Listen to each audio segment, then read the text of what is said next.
টোলের মোড়ে একটা Abhisar cinema hall রয়েছে, হলে নাকি আর কন্ডিশন রয়েছে। আরে হলে নাকি আর কন্ডিশন রয়েছে, আরে টোলের মোড়ে একটা হল রয়েছে, হলে নাকি আর কন্ডিশন রয়েছে।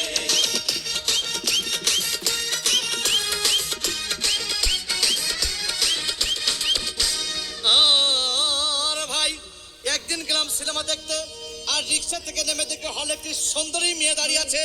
ব্র্যাকেট 10 টাকার টিকিট 20 টাকা দিয়ে কিনে নিয়ে কোনো রকম ভিতরে বসলাম। হঠাৎ দেখি পাশে চেয়ারে সেই মেয়েটি আমার পাশেই বসেছে।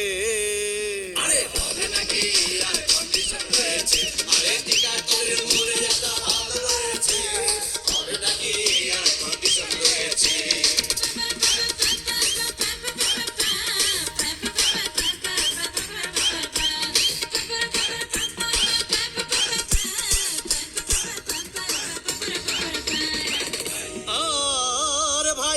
সিনেমা আরম্ভ হয়ে গেল।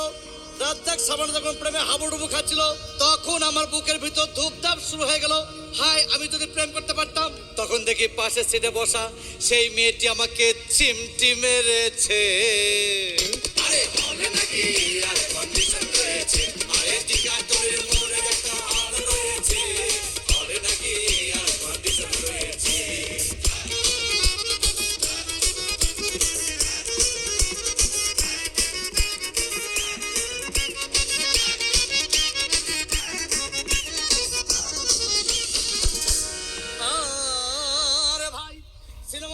তখন চরম, রাজ্জাক ভিলেন তখন ধূপধাম মারপিট। আবার সাবানা এসে রাজ্জাককে বলল, আমি তোমাকে ছাড়া বাঁচবো না, তুমি আমার জান। তখন পাশে সিটে বসা সেই মেয়েটি আমাকে ধাক্কা মেরেছে। আরে হলে নাকি আর কন্ডিশন রয়েছে, আরে টোলের মোড়ে একটা হল রয়েছে, হলে নাকি আর কন্ডিশন রয়েছে।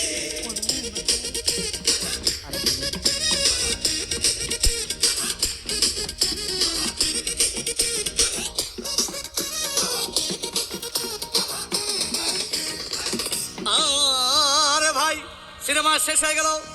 মেয়েটি আমার রিক্সা চেপে বললো, ডার্লিং খুব ক্ষুধা পেয়েছে, গেলাম মোস্তফা হোটেলে, খুব পোলা কমা খাইলাম। হঠাৎ দেখি বয় একটা 1000 টাকার বিল এনেছে। বিল না দেখে তখন আমার মাথা ঘুরেছে।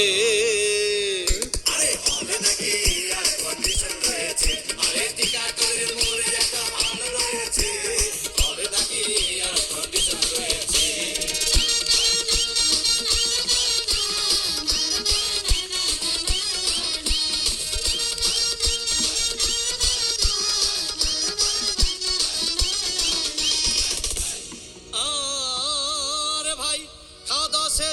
মেয়েটি মিষ্টি হেসে বলল, ডার্লিং আজকের মতো চলে যাই বলে চলে গেল। আমি বাড়ি এসে রিক্সা থেকে নেমে রিক্সা ভাড়া দিতে গিয়ে দেখি মেয়েটি আমার পকেট মেরে চলে গিয়েছে।